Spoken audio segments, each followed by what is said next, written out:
shell, we can see operating system can be divided into two parts, or there are two parts in operating system. This is called shell, and this part is called Kernel. kernel. What we have seen yesterday about kernel, kernel is called Nucleus. nucleus or heart of operating system. It is more close to hardware.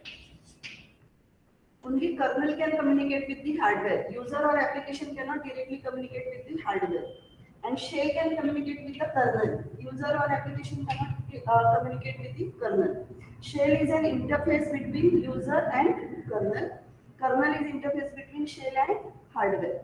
And shell and kernel together is called operating system. Then we have started with types of operating system. We have seen what are the goals and then services provided by operating system, about kernel, and yeah, here. We started with evaluation of operating systems. First, initial there was serial processing. Yesterday we have seen the example of uni-processing and multi-processing operating systems. So simple batch system. What is meaning of batch? Similar type of jobs together is called batch.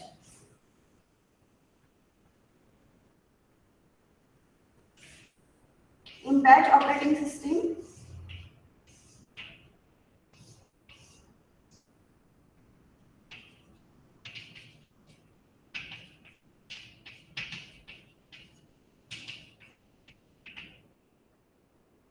operating system is called as monitor. Monitor has a control. Monitor can switch between two jobs, or initial control is with the monitor. Monitor decides which job will be allocated to the operating system first or executed first.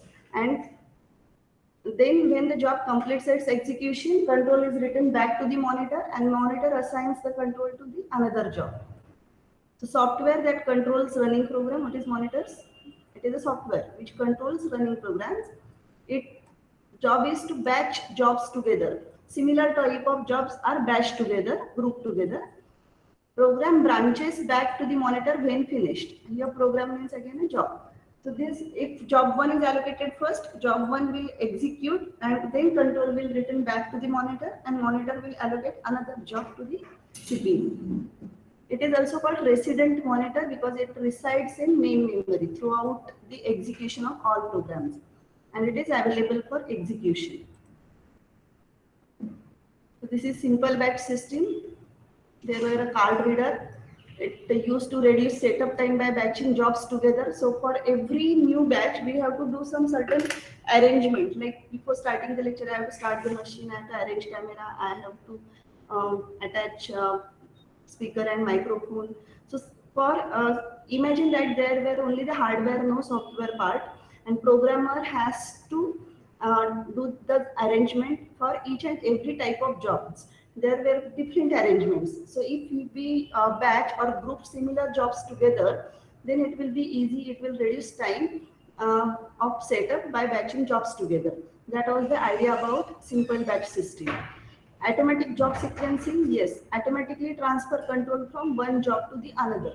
Now this is automatically means our monitor or operating system was doing that job.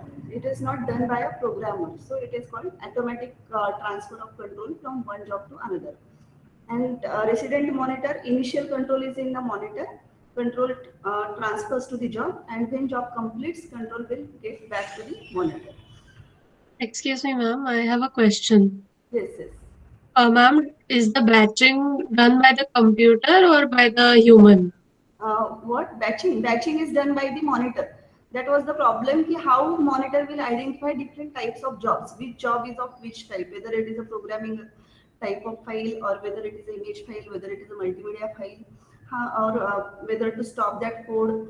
So how that monitor will know nature of the job? That was the problem. So control cards were introduced. Okay. The problem was how monitor knows about the nature of job. Monitor has to do the sequencing. Monitor has to do this batching. Similar type Okay. together. Okay. The problem, Thank you, ma'am. yes. Problem was how that monitor will know what is the nature of the job and which is program need to get executed, which is only the residing programs. So for that, control cards were introduced. That job of control card is to distinguish between job from another job and data from a program. This is data card, this is a program card. In hardware, you might have studied code segment, data segment, right? In assembly language programming. Yes, ma'am. Code segment, data segment, stack segment. So this is nothing but clubbing those data together. So here in a programming, we can differentiate between data and in instructions or data and program. We know this is a class 5, means intermediate code. So Java file is a source code. But how that dumb hardware will know about that? So control cards were introduced, and these control cards, the solution for this problem is introduce control cards. And this is like job, means all the cards below this control card are job cards need to get executed. FTN, so all the cards below this control card are FTN, means Fortran cards, language cards. Run is we have to execute this. This is data, means this is data or you can say variables used in the program. And end means end of the job. So similar type of special cards that tell the residence monitor which program to run. So these cards were introduced. Then we have also seen yesterday spooling. Spooling means overlapping of input and output of one job with the computation of another job while executing one job in OS. So we have seen that operating system is interface between hardware and software. So suppose our program is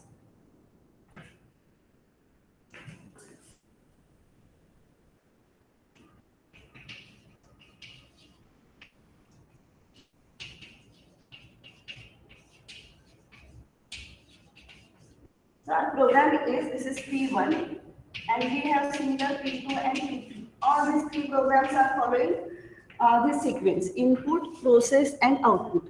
Input means it has to read from keyboard. So it can involve I/O. This also can involve I/O. So to accept input from a user, we need to accept data from keyboard. To display output on a screen, we need to display it on a screen. So input and output involved in input function and output function. Assume that there are many functions involved and process it with the CPU. And you know that CPU is more faster than input output devices. Input output devices are slow. So CPU performs the process and wait till program is taking input or program is displaying output.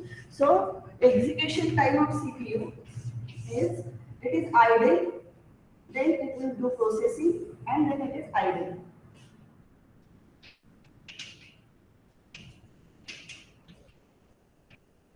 So CPU has to wait till program is accepting input. Then in process CPU is performing something, and then again while program is displaying output, CPU has to wait. Nothing to do with the CPU. And the goal of multi-programming is to increase CPU utilization. So what is done by the system? System maintains job pool. Job pool means a group of jobs which want to get executed. So this is called job pool. All P1, P2, P3, these three jobs are ready to run. So when P1 is performing input output, if P2 is ready, P2 can perform execution. So this is P1. I hope you are able to see this. So P2 can run. P2 can do processing when CPU is in wait state. Similarly, when CPU is in wait state, you can also allocate the job CPU to P3. And this decision is taken by operating system, which job to allocate to the CPU. In uniprogramming, processor, that is CPU, must wait for I/O instructions to complete before proceeding. So program will execute, program will doing I/O. At that time, CPU has to wait. So wait is for CPU. Program A is running in a CPU, and otherwise it will wait for I/O operation. In uniprogramming means only one program at a time is executing in CPU. It's called uniprogramming. So CPU utilization is very low. In multi-programming, you can overlap. This is called overlap. Overlap of one job over other job. At the time, two jobs are in execution, P1 and P2. P1 is performing input output. At the same time, P2 is performing a CPU execution. Similarly, you can add more than one jobs. This is called multi-programming, with 3 programs. Now the next type of operating system is multi-programming batch system. So first I introduced you with the term multi-programming. So second type of operating system is multi-programming batch system. Batch system we have seen similar types of jobs are grouped together, and monitor controls this sequencing of jobs. In multi-programming, several jobs are kept in main memory at the same time, and CPU is multiplexed along them. So among them, so similar to simple batch system handles only one type of job at a time. In multi-programming batch system, in a memory, multiple jobs are at a time loaded. They are in a execution, ready to execute, and operating system allocates and deallocates CPU when it is required. In case of simple processing, when job 1 finished its execution, then it will return control to monitor, and a monitor will assign that CPU to another job. But in multi-programmed batch system, it is not necessary that job 1 completes the execution. If job 1 is performing some IO operation which is taking or which is delayed, which is taking time, and CPU is idle, see, at the same time, OS can allocate CPU to job 2. So both job 1 and job 2 are parallelly executing, one with input output, one with CPU. Are you getting the difference between simple batch and multi-programmed batch? What operating system features are needed for multi-programming? We need IO routine supplied by the system, because one process is working with IO. So the operating system should know how to communicate with that IO device. So IO routine supplied by the system can be a device driver. Then memory management, how many jobs at a time can be loaded in main memory depending upon the size of main memory. So that is, system decides to allocate memory to the several jobs. And CPU schedule. So CPU should not be idle or should be as busy as possible. The system must choose a job from several job pools ready to run, and allocation of devices. So these features are needed if this operating system should be multi-programmed batch operating system. Is it clear? Only the difference is, instead of finish one job and then return control to another job, here one job, both the jobs or multiple jobs at a time can be in execution, and at different types of one is doing IO, one is doing CPU, another is waiting for CPU, at different types of execution or different states of execution. That is called multi-program batch system. Another one is time sharing system, which is called interactive computing, using multi-programming to handle multiple interactive jobs. So this is another version of multi-programming. In time sharing also, multiple processes at a time are in execution. Processor time is shared among multiple users. So processor time is equally divided into, that is called time quantum. Some time quantum is given for each process. For example, if there are 3 processes, P1, P2, P3, so each process will get some fixed time, say 2 units. So P1 will execute for 2 units, then it will halt and give control to P2. P2 will execute for 2 units, it will halt and give control to P3. If P1 is not finished yet, P1 will again come into the queue, and P1 can take over after P3. So CPU time is equally divided into users or processes, multiple processes. Multiple users simultaneously access the system through terminals. But the time is very small, so we cannot predict if one is waiting for something to happen. It is like you are continuously working with the system. You will assume that the system is allocated to you only. Each process will assume that the CPU is allocated to that process. It won't understand that their multiplexing is going on, or only the scheduled time the process has to work. So this is the difference between batch multi-programming and time sharing system. Principal objective of batch multiprogramming is maximize processor use. We have to use processor as efficiently as possible, reduce wait time, increase utilization. So objective of multiprogramming, batch multiprogramming is to increase CPU utilization or maximize processor use. And time sharing is minimize response time. Now what is response time? What is response time? So when The time yes, the time taken to start executing the instruction after the receival of the instruction. yes, what you can say that suppose P1, P2, P3, these three processes are ready to run, and when first time they are allocated to the CPU, when they have considered for execution by the CPU, is called response time. First, when it is taken. In case of uniprogramming, one program is executing at a time. Suppose it is P3. Time of P1 is say 10. P1 requires 10 units. P2 requires 5 units, and P3 requires only 2 units of CPU time. I'm not calling it millisecond or microsecond. The time required for each process in a CPU. Suppose P1 needs 10 units of CPU time, P2 needs 5 units of CPU time, and P3 needs 2 units of CPU time. So if it is uniprogramming, only one program is executing at a time. So P1 is executing, it will take 10 units. Then P2 will execute, P2 will take 5 units. And when P3 will be allocated to the CPU after 15 units, assume that all these three processes are ready at the same time. So waiting time for P3 will be 15 units, but it has required time for execution is only 2 units. Still, it has to wait for 15 units. So response time is very low in this case. If you allocate same time for each process, say 2 units, so waiting time for P3 will be only 4 units, because P1 will execute for 2 units, then it will hand over control to P2. P2 will execute for 2 units, it will hand over control to P3, and P3 will execute for 2 units and it will complete the execution. So response time for P3 will be only 4 units. So time sharing is main objective of time sharing system is to reduce response time or minimize response time. Response time is first time when you allocate a process to the CPU, the time at which process is allocated to the CPU. There are different types of timings we have to consider. First is arrival time, at which time process is ready for execution and at which time process is allocated to the CPU. The difference is called wait time or response time.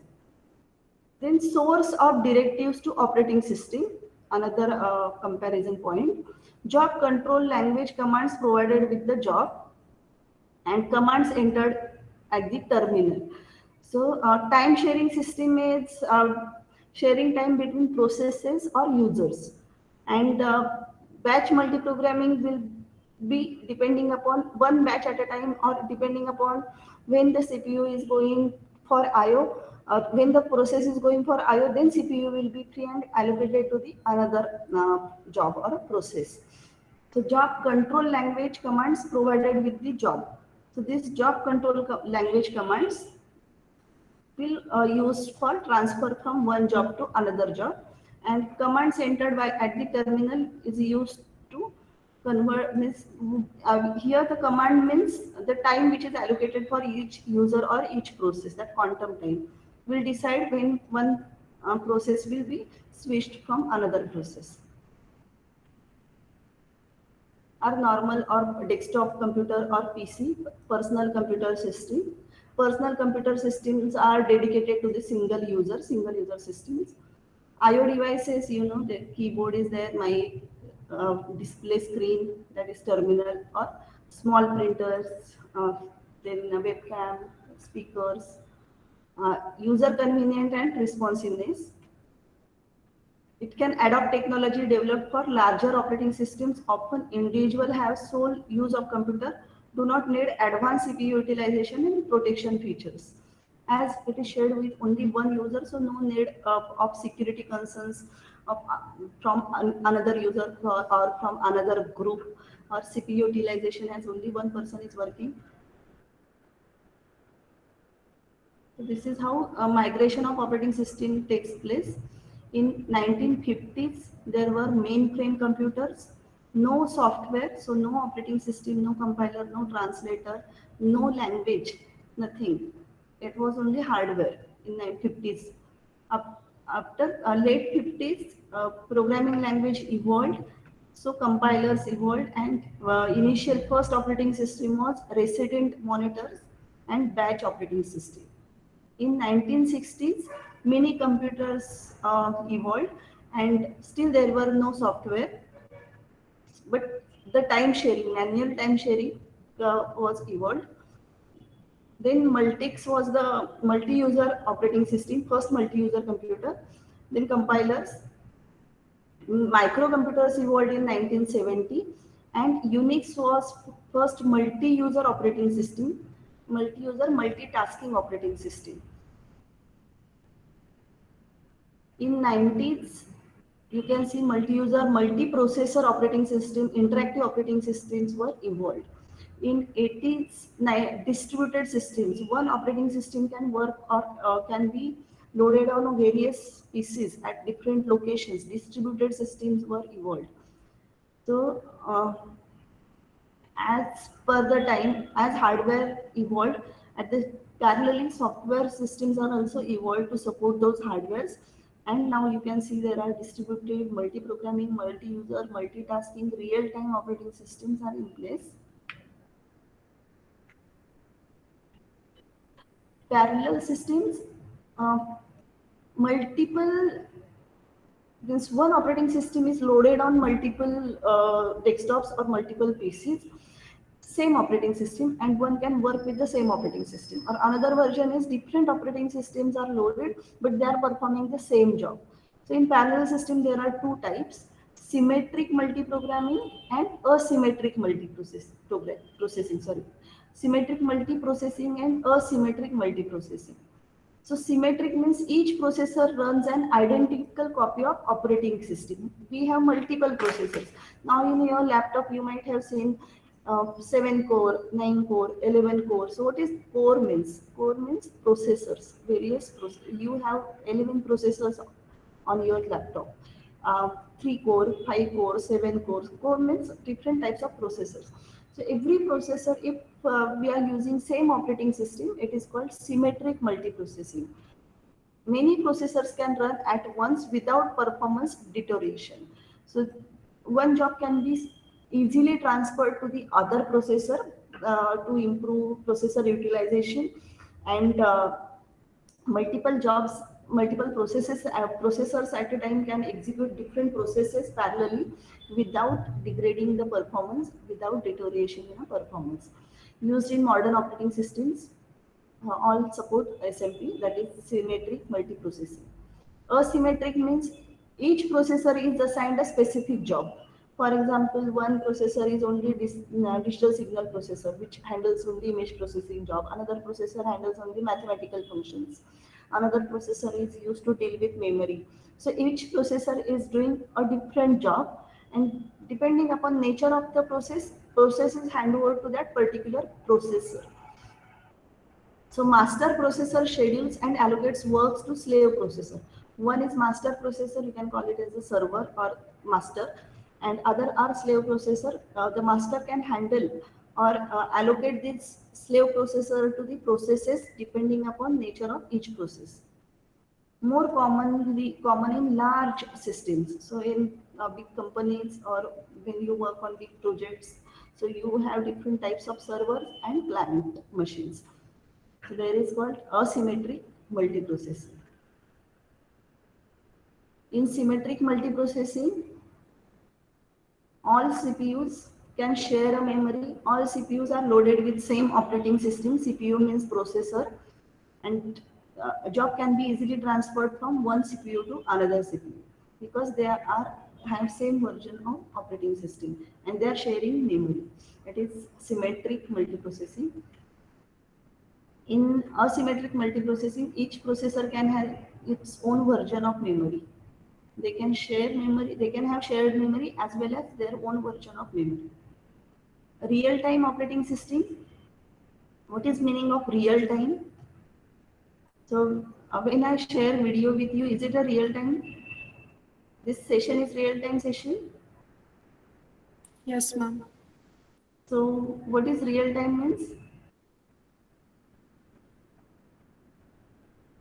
So can you say that the operating system loaded on my PC and on your mobile or on your laptop or desktop is real-time OS, which supports this real-time communication?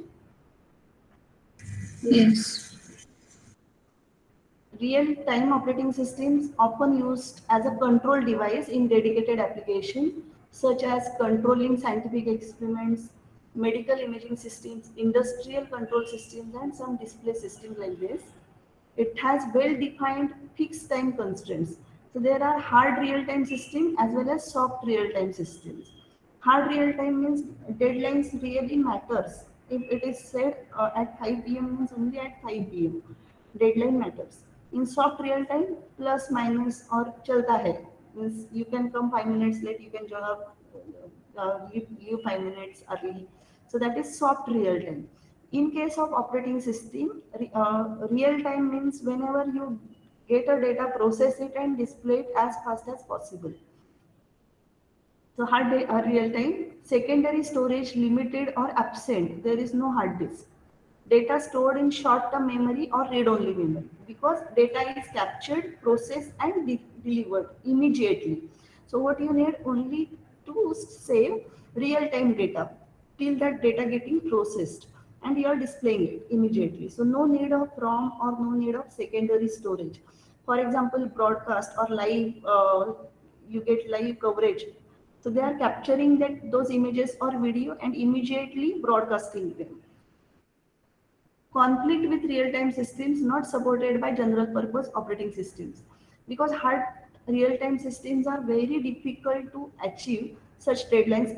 There are delays while capturing, processing, and transferring to the other locations.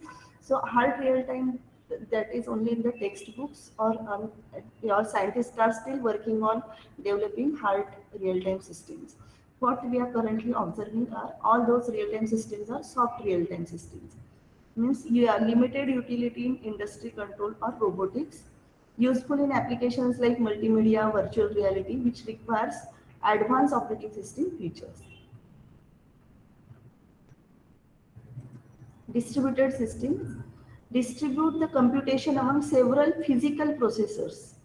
So one task is divided into different parts and that is allocated to different processors. So dedicated processors, different several at various physical locations, the task is divided. So one person on the same project is working from India, another person on the same project will be working from US or UK at different locations, but they are working on the same project, which is you might have heard about cloud systems. Cloud system is a very good example of distributed systems.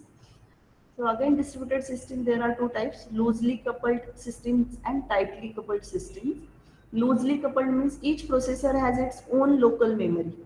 So I'm working with a distributed system. My machine is in that network of distributed system, but still that machine has some local memory. I can save data at my the replica of data at my place. I can modify it and then share with the other peers. So processor communicate with another through various communication lines such as high-speed buses or telephone lines. You'll learn about these communication lines in FCN. So one machine can communicate with another machines through internet, intranet, and other communication lines. Advantages of distributed system: resource sharing. So if the project is too large, working with only one system may take several months, but if you distribute it among a similar type of capable machines or hardware, that can be done within weeks. Computation speed up, load sharing.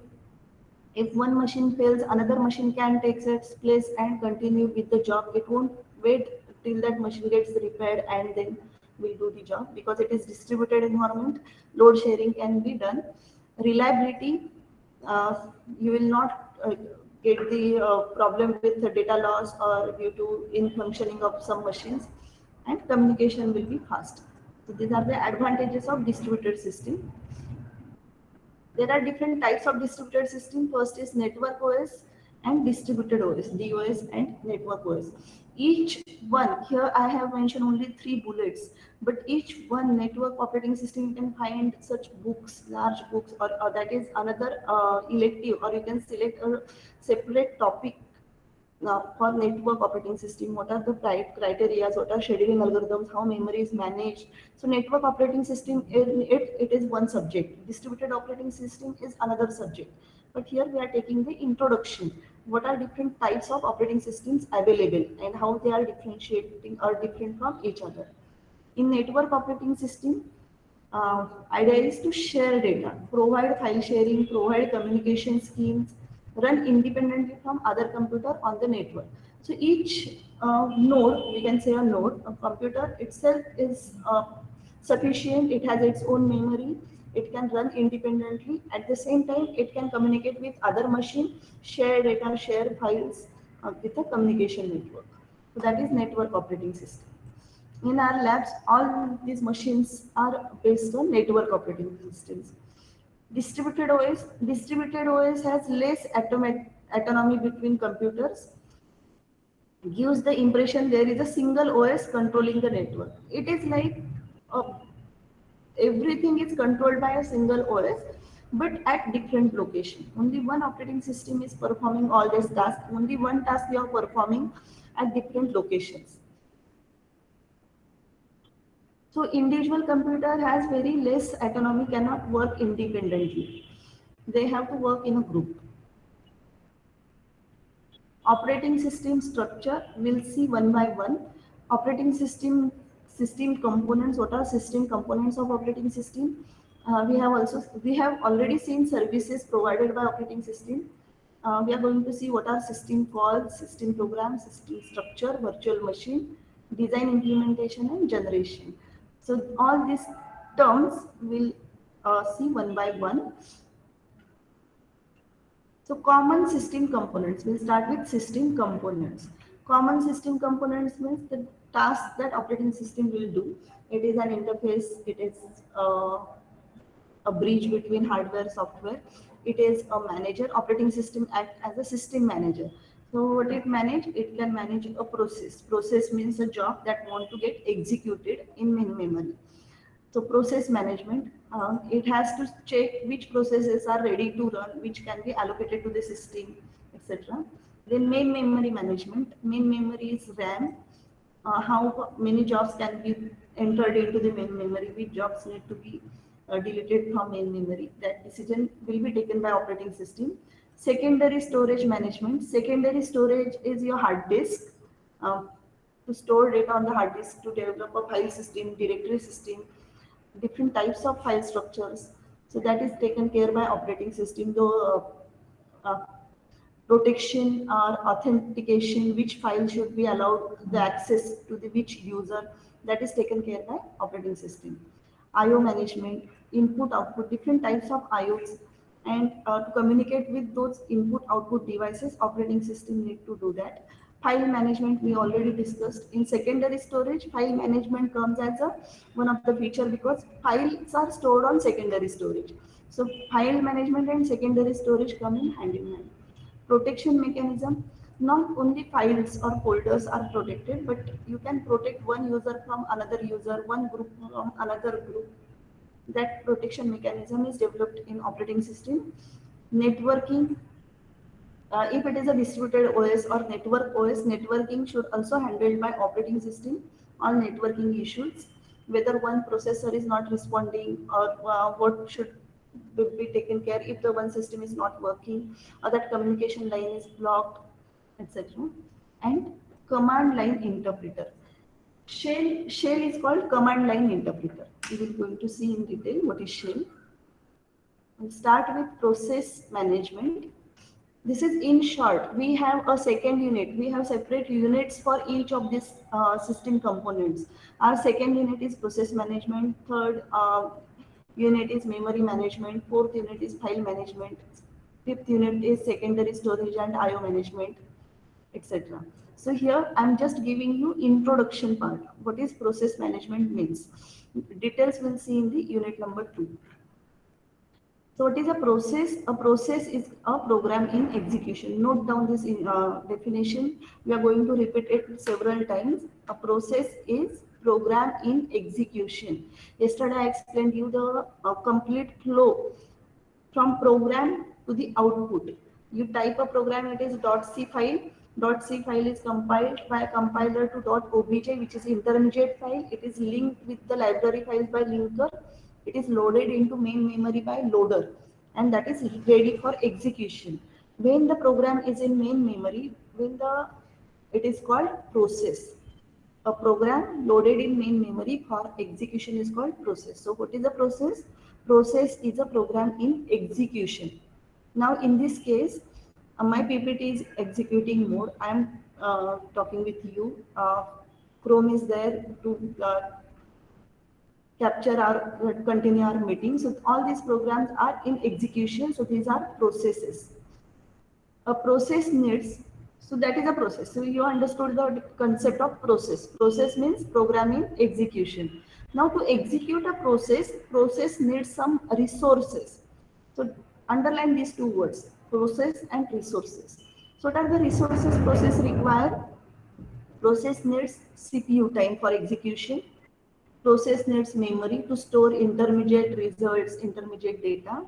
Process needs some files, some library files, some intermediate files, and IO devices, and maybe some registers or input-output data. So process needs certain resources before execution or for execution. For example, CPU, memory, IO devices, files, etc. to accomplish a task. So is it clear what is a process and what is a resource? So what is the job of operating system? Operating system is responsible for following activities in connection with process management. First is process creation and deletion. What is process creation? When program is loaded into main memory, it is called process is created. When you delete it from main memory, when process completes its execution, it will return control back to the operating system. That is called process deletion. User may create, in case of concurrent processes or parallel processes, multiple processes at a time are in execution, so, or different versions of same process. For example, if you open multiple tabs of Google Chrome, so all these are the processes or threads of one process, that is Chrome, and working at different environments. So creation and deletion of a process is taken care by operating system. Process suspension and resumption. We have seen that in multi-programming, if one process is performing IO, that process can be removed from CPU and another process is allocated to the CPU. So that process 1 is currently suspended. It is not ended, it is not deleted. It is currently suspended and another process is allocated. And when the process finished with IO, that is resumed back to the CPU or for execution. So process suspension and resumption is also taken care by operating system. Provision of mechanism for process synchronization and communication.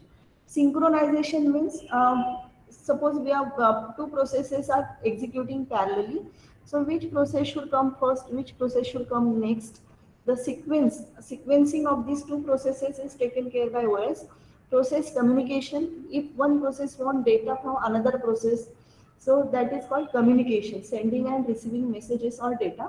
That is again taken care by OS. So OS, we are going to see how OS creates and deletes processes, how OS suspend and resume processes, and how OS provides mechanism for synchronization and communication. This part, process synchronization and communication, we'll see in unit number 6, inter-process communication.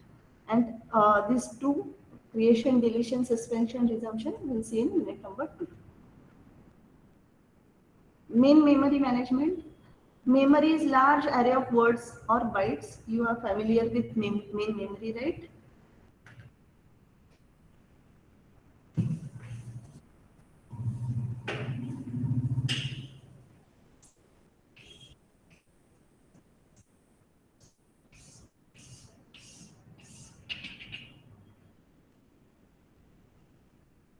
Main memory is large arrays of words or bytes, each of its own address. It is repository of quickly accessible data shared by CPU and IO devices. When we talk about memory for unit number 3, we are talking with main memory or RAM. RAM is there in your system, and assume that it is large array of bytes or words, and each word or each byte has its own specific address. For example, say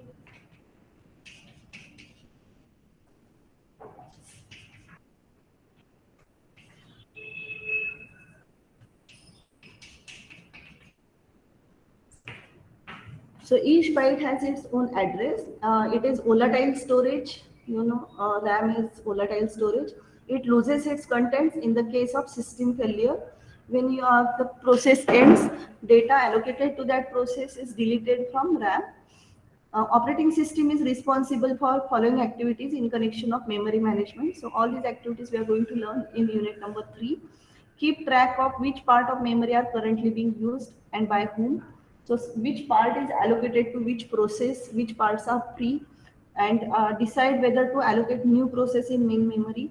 Decide which process to load when memory space becomes available. Allocate and deallocate of memory space as needed. So these decisions were taken by operating system.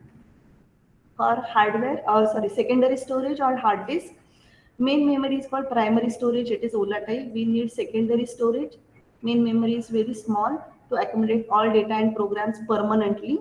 So computer system provides secondary storage to back up main memory.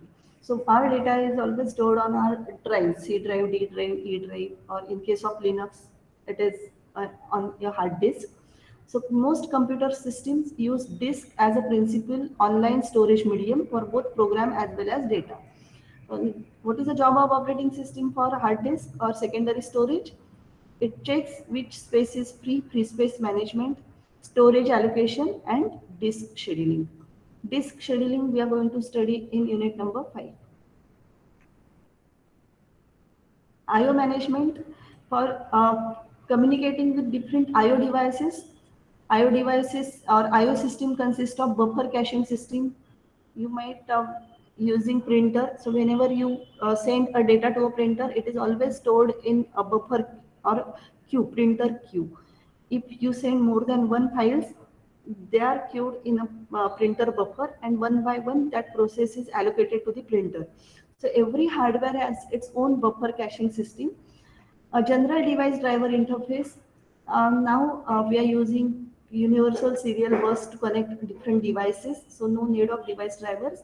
But if you remember, uh, whenever you purchase any new device, you are going to get a CD. You need to install that software on your system so that your system can recognize that hardware, whether it is a new sound system or new hard disk, etc. So to understand which, or even for a printers, you need to install that printer device driver. The system should recognize that printer. The device driver act as a communicator between operating system and that device.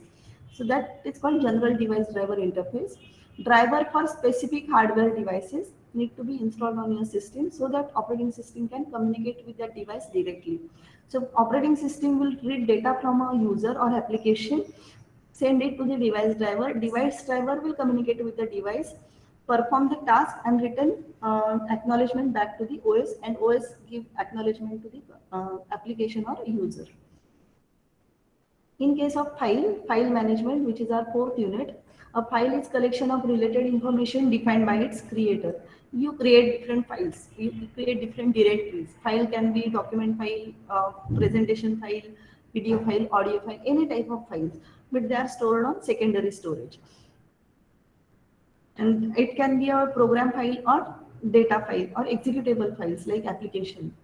Operating system is responsible for different activities related to the files, to create or delete file, directory creation and deletion. It supports primitives for manipulating files and directories. You should able to copy file, you should able to rename the file, you should able to concat or merge two files together, you should able to search files, etc. All file or directory related manipulations should be supported by files. Mapping files into secondary storage. Now where this file is loaded on hard disk, which location, that is mapping file with the secondary storage. and file backup on stable, non-volatile storage medium. If you know, or I didn't know whether you're familiar with this, for every file, backup gets created automatically. If you search on your system .bak, for every .c file there is .bak file. If you lost your C file, search that file and rename it as .c. You'll get your program back. So that backup is created by operating system automatically. It is not for all type of files. It depends upon which version of operating system you are using, which compiler you are using, etc. So file backup on stable, non-volatile storage media. That is for file management. And protection refers to the mechanism for controlling access of program, processes, or user to both system and user resource. So you know that operating system has to do process management. Multiple processes are executing at a time. Multiple users can execute on a same operating system at a time. So one user should not access another user's data. One process should not access other process data. So there we need some protection mechanism for controlling the access of process or program or user from another program or process. And it consists of distinguish between authorized and unauthorized usage, which process is allowed to access this data, which process is not. Specify the control to be imposed, whether that process is given read only or write control or execute control, or provide mean of enforcement. If the process is still trying to access that data, how to enforce, how to avoid to do that. So that decisions or this work is done by operating system. The rest of the things we will see in the next lecture.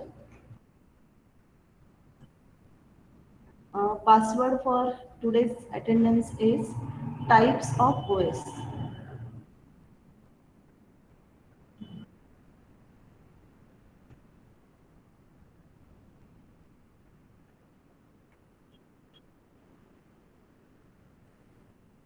T is capital, OS is capital.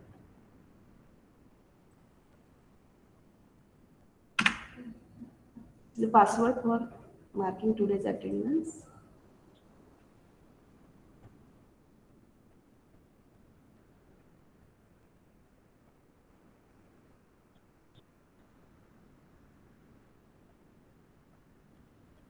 No, it is not 11. It is 10:55 to 11:55. Oh, wait a minute, I'll change it.